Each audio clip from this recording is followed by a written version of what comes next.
Welcome to the Product Bakery podcast. My name is Christian. I'm Alex, and together we present you the ingredients to build the right products.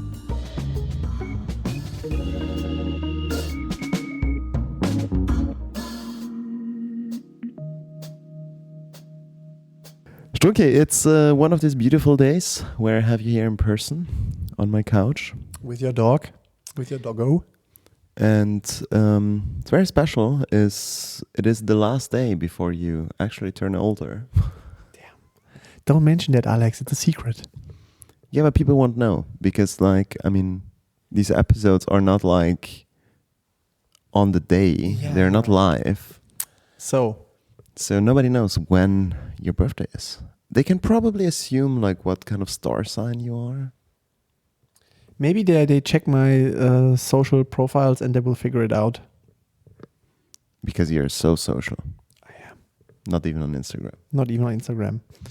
But you can always follow us on productbakery.com. No, actually, we took the website offline today.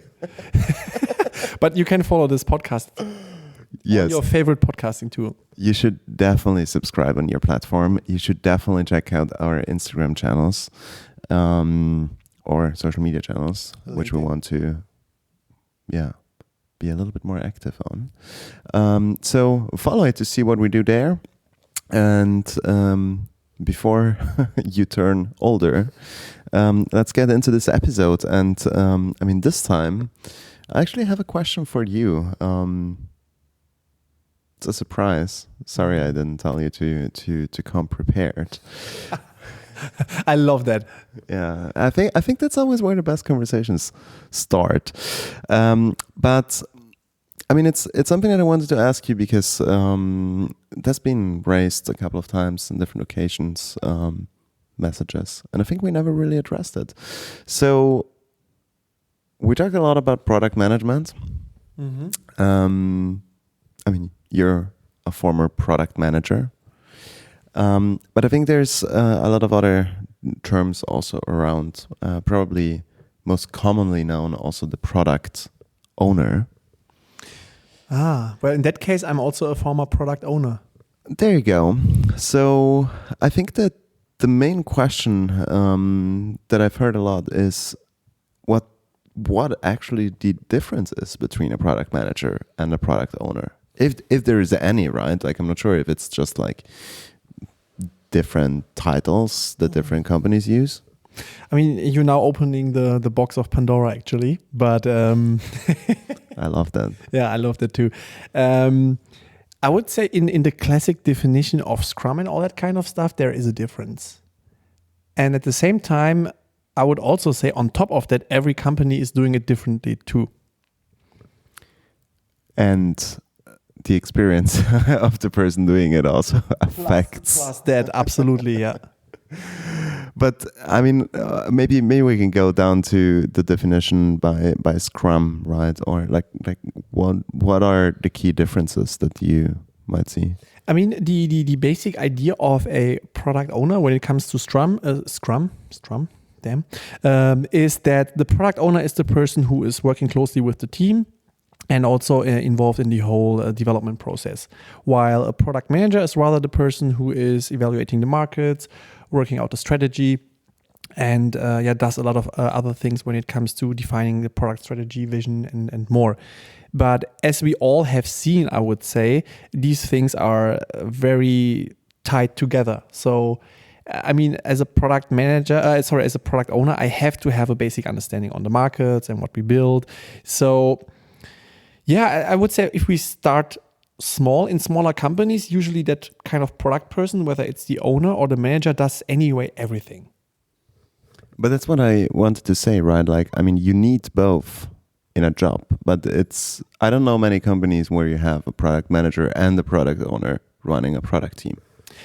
I used to work in such a format where we had many product owners, and I think we were 6 or 7 of them, and then we had 3 product managers who were also talking to the customers, defining specs. It was a B2B business. So that was a pretty interesting, but also like at some point we realized, hey, why should the product owner not attend customer meetings? we have to be there, right? Yeah. So, and then at some point we started switching that, and everyone got the title product manager, because we were anyway doing all the research together, talking to customers, and also working out the strategy.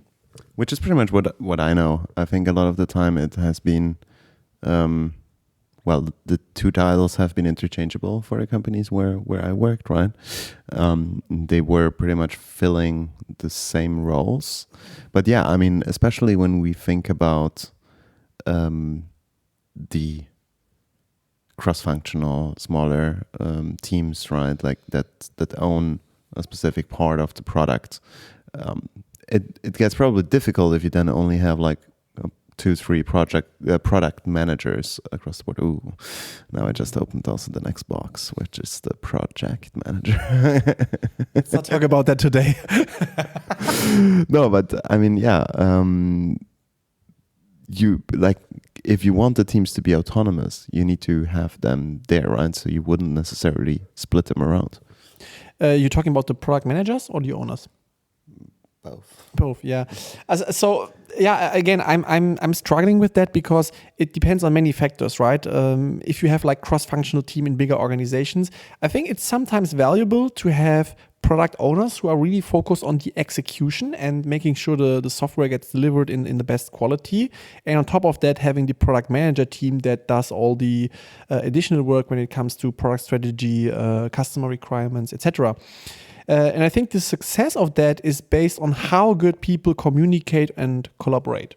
Mm-hmm. And whether you have one product manager who works with a team and does everything, or you have a product owner and a product manager who work together. I mean, at the end of the day, it's important to have like a clear goal on what you want to build, what your customers need. And then at the end of the day, it's how you execute it is also depending on the organization, the structure, the development cycles. And I mean, I can talk for hours. There are thousands of things. So I wouldn't say there's a wrong or right, but I was always a big fan of having full ownership of everything. So, but the problem is also that I many times fall into the trap of being overworked, started missing out things because there is still a lot of shit that you need to do, right? I mean, product launches, you have to develop it, you have to market it, you have to work with product marketing, you have to do testing, you have to make sure that the design specs are as expected. So it's so much work. And if you have only one team and one product, it's fine. But if you're working, for example, in multiple teams, or if you have like many products that teams are building or working on, the more complex it gets, the more it's time to reevaluate how you are structuring yourself within the company. That's my takeaway. Yeah. And I mean, I do also think that, especially looking at the product owner's definition and so on, like if you have like a very well-oiled team, a lot of that can also be then passed on to the engineering manager and the engineers itself, especially when it comes down to managing the sprint itself, the tickets, the backlog, and so on. I mean, if you remember back the times when we were working together, that was always my philosophy, to pitch the epic or pitch clearly what we want to build and how the feature should work, and then let the team organize itself and sit down together and break it down. And I mean, for sure, there was also the research happening before, and we have together worked out the design and the design sprints. But at the end of the day, when it comes to execution, I'm always a big fan of clearly making sure what we want to build after everyone has understood why we want to build things, and then giving the team the power to figure out for themselves how they want to build the new feature in the app. Because, I mean, who am I to break down which screen should be built first, right? I mean, the team knows better. So, yeah. And I save also a lot of time. Yeah, and I think important. and I think every engineer knows best, and it also sounds like ineffective to me if, as a product person, owner or product manager, I need to forget about projects. We started like running projects also separately across the business, where a project manager works. Yeah. Well, I mean, there's also some good reasons for that. Like if you have like very complicated Absolutely. work streams that they have to be connected with each other. But no, back to the main topic. I think it is ineffective if the PM or the PO tries to break down the engineering tasks, tries to like manage their workflow and their releases, because like the engineers know it best. They should be grown up and adult enough to take the responsibility and take the ownership actually like over the delivery, so that the PM can also focus more on the vision itself and on what we should build and why we should build. And that goes hand in hand with the designer, where a lot of the responsibilities are shared, from research to vision and strategy. There's just an interesting talk coming to my mind that I was listening to at the Product Management Festival 2018, I think. There was the head of product from Gmail, from Google. And he was talking about the engineering organization. And they had 150 engineers working on Gmail. And then he asked the question, how many product managers do you think we have? What do you think? I know the story. Okay, you know the story. So then I was there. say a wrong number, Alex. 150. Well, 30. Almost, no, 5. So they just had 5 product managers. So which means one product manager works with 30 engineers.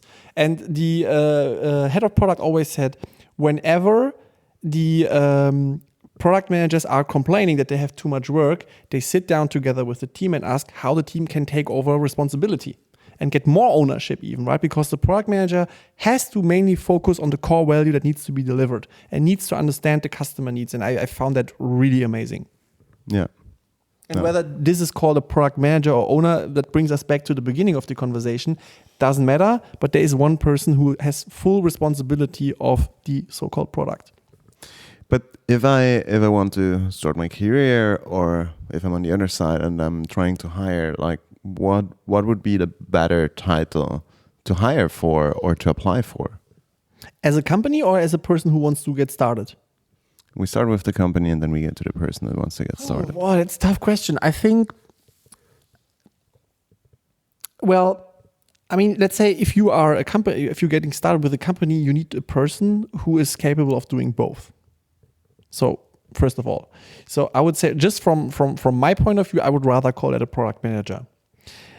But if you are already kind of an established person who is who is right now restructuring the engineering organization and making sure that they have full functional teams working, then I would maybe hire for a product owner to make sure that first of all this process can be kind of closed and the team's getting ready to work together and to become the well-oiled machine you were talking about. Okay.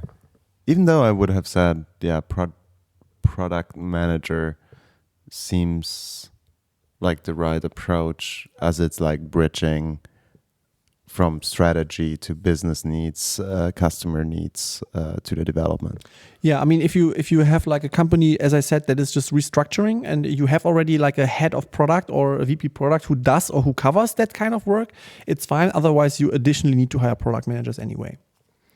But the point I want to make is if you are trying to establish a good engineering culture and good, for example, agile processes, it's good to have the product owner in place or an experienced product manager. But I mean, this is the point where it starts getting fuzzy because I don't really differentiate between those.